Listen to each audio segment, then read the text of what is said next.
جامی صاحب، میں اس سے قبل کی بات کا آغاز کروں، ایک جملہ.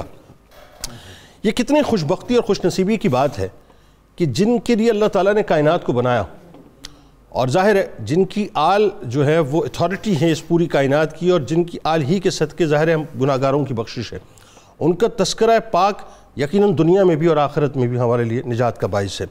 اچھا، اب بات یہ ہے کہ ولادت پاک کا جو منظر نامہ ہے وہاں سے آغاز کرتے ہیں سیدنا امام زین العابدین علیہ السلام، اور خاص طور پہ جو آپ کے شخصی اوصاف، اور اتنے اوصاف کی کیا ہی بات ہے، اور جو خاندان کو اللہ تعالیٰ نے فضیلت عطا کی ہے، ساری فضیلتیں کائنات کی جتنی ہیں وہ انہی فضیلتوں کے صدقے. بتائیے.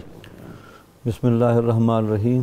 ابتدائی طور پر جو تمہیدی گفتگو آپ نے کی ہے بہت شاندار اور خوبصورت تھی. جزاک اللہ جی. اور اس میں پورا نقشہ آ گیا. جزاک اللہ. حضرت سیدنا امام زین العابدین کی شخصیت کا ہم تذکرہ کر رہے ہیں، تو دین اسلام میں ہمیشہ فضیلت کا ایک معیار رہا ہے کہ حضور نبی اکرم صلی اللہ علیہ وسلم کی صفات عالیہ اور حضور نبی اکرم صلی اللہ علیہ وسلم کے واسطے سے اللہ تعالیٰ کے فیوزات اور رحمتوں کا مرجع اور منبع بننے کی صلاحیت جن شخصیتوں کو ملی ہے، ان میں نمایاں نام حضرت سیدنا امام زین العابدین علیہ السلام کا بھی ہے. سبحان اللہ.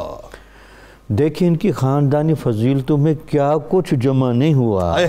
آپ خود کہتے تھے کہ انا ابن الخیرتین، میں والد کی طرف سے بھی اور والدہ کی طرف سے بھی انتہائی بہترین خاندانوں میں سے ہوں. اللہ اکبر. آپ کی والد کرام سیدنا امام حسین علیہ السلام، اللہ اکبر، جن کو اگر ضرب حیدری کا اعلیٰ نشان کہا جائے تو کوئی حرج نہ ہوگا. کیا اچھا جملہ ہے، کیا اچھا جملہ ہے. اس کے بعد پھر اوپر چلے جائے حضرت علی رضی اللہ تعالیٰ عنہ کی شان، مظہر العجائب والغرائب شخصیت. سبحان اللہ. پھر اس کے بعد سرکار دو عالم صلی اللہ علیہ وسلم کی رحمت للعالمینی کی شان.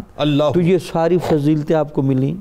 پھر آپ کی جو دادی جان ہیں ان کی طرف آپ جائیں تو حضرت فاطمہ الزہرا رضی اللہ تعالیٰ عنہ کی عفت و طہارت پر مبنی گہری کیفیت، وہ بھی یہاں منتقل ہوئی. پھر آپ کی جو والدہ تھی شہر بانو سلام اللہ علیہ، تو آپ اس گہرائی میں ذرا دیکھیں. شہر بانو جب اس ایران کا علاقے کے فتح ہونے کے بعد یہاں مدینہ کی حدود میں آئیں تو ان کو کن کی زوجیت کے لیے منتخب کیا جا رہا ہے کہ وہ کن کی زوجہ بنیں. اس میں جو عقابی نگاہ رکھنے والی بڑی بڑی شخصیتیں تھیں، حضرت عمر فاروق رضی اللہ تعالیٰ عنہ کی نگاہ بصیرت دیکھ رہی تھی کہ یہ ایران کی شہزادی اور ان کے لیے کائنات کا شہزادہ ہی ان کے لیے مناسب ہے، تاکہ یہاں جو آپ بولے مجمع البحرین کی صورت یہاں بنے. سبحان اللہ. سبحان اللہ. تو بلکہ بعض ہمارے محدثین نے اور علماء نے یہ بھی اشارہ کیا کہ حضور نبی اکرم صلی اللہ علیہ وسلم نے عرب کی فضیلت اور فارس کی فضیلت پر بڑا زور دیا. اچھا. تو فارس کی فضیلت کی ایک وجہ یہ بھی تھی کہ یہاں سے ایک شہزادی نے آنا تھا جس نے امامت کے فیضان کے لیے ایک محبت بننا تھا. اللہ. تو وہ یہاں سے سبحان اللہ. اللہ تعالیٰ نے ان کے رحم کو وہ سعادت نصیب کی کہ ان کے ذریعے سے امام زین العابدین دنیا کے اندر ظہور پذیر ہوئے. سبحان اللہ. سبحان. یہی وجہ تھی کہ جب آپ کی زندگی کا مطالعہ کریں امام زین العابدین، دو رشتے اور گنوا دیجئے ساتھ ساتھ، وہ بہت ضروری ہیں. ایک تایا جان کا بھی بتا دیجئے جی حضرت اور ایک امام پھوپھی جان کا بھی ذرا بتا دیجئے. حضرت امام حسن کا تحمل اور پھر ان کی بردباری اور پھر ان کا حالات کی نزاکت میں گہرا توازن، وہ بھی آپ کی شخصیت میں بڑا ہے. حالانکہ واقعہ کربلا کے بعد حالات جس طرح منتشر ہو گئے تھے، اس میں جس حوصلہ مندی اور جس گہرائی کے ساتھ امام زین العابدین نے اپنے آپ کو سٹینڈ کیا، وہ سیرت حسنی کا بڑا خوبصورت پہلو، یعنی وہ برداشت جو ہے وہ امام حسن علیہ السلام، امام حسن علیہ السلام اور بی بی زینب سلام اللہ علیہ سے جو آپ کی محبت تھی، زینب سلام اللہ علیہ کی وہ جرأت الالقاء، وہ حق گوئی اور بے باکی جو یزید کے دربار میں بھی ایک زلزلے کا باعث بنی، وہ بھی آپ کے ساتھ. اچھا کتنی محبت آپ یہ دیکھیں کہ وہ جو ابن زیاد کا دربار تھا اور جس وقت ابن زیاد نے معاذ اللہ ثم معاذ اللہ آپ کو شہید کرنے کے لیے جو ارادہ کیا تو پھپھی جان جو ہے وہ آپ کے اوپر آ کے جو ہے وہ رک گئی کہ نہیں ان کو شہید کرنے سے پہلے مجھے شہید کرنا پڑے گا. اس حد تک جو ہے وہ محبت آپ کے اندر تھی. بلکہ یہ بھی بیان کیا جاتا ہے کہ حضرت امام حسین علیہ السلام نے جو آخری ہدایات کی تھیں ان میں یہ بھی تھا کہ زین العابدین کو آپ نے میدان میں نہیں آنے دینا چونکہ یہ بنیادی طور پر ہماری نسل کی علمی اور روحانی وراثت کو آگے چلانے والا ہوگا. ورنہ یہ وہاں چاہتے بھی تھے کہ بیماری کے باوجود بھی میں جاؤں ورنہ ایسے کو حمالیہ حوصلے والے لوگوں کے لیے ظاہری بیماریاں کیا درجہ رکھتی ہیں. وہ تقدیر الہی کا منصوبہ تھا کہ ان کو بڑے طریقے سے بچا لیا جائے تاکہ ان کے ذریعے فیض جاری رہے. پھر آپ کی شخصیت کے جو آپ کہہ رہے تھے اوصاف چیک کریں تو اس میں کوئی شک نہیں کہ اللہ تعالیٰ نے دین اسلام کی شکل میں جو ہدایات اور جو رہنمائی دی ہے ایک تو ہے وہ تھیوری ٹھیک ہے ایک ہے پریکٹیکل.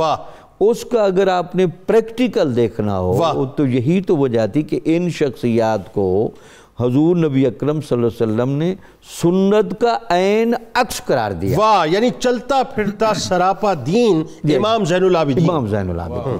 اس وجہ سے آپ جس طرح سے آپ کی ایمانی کیفیت تھی آپ کی عبادت کی کیفیت تھی آپ کی ذکر کی کیفیت تھی اور آپ کے روب و وقار کی کیفیت تھی اس پر سارے لوگ گواہ ہیں. بلکہ علامہ جامی نے تو اس واقعے کو بڑی ترجیح دی ہے کہ آپ کو زین العابدین کیوں کہا جاتا ہے.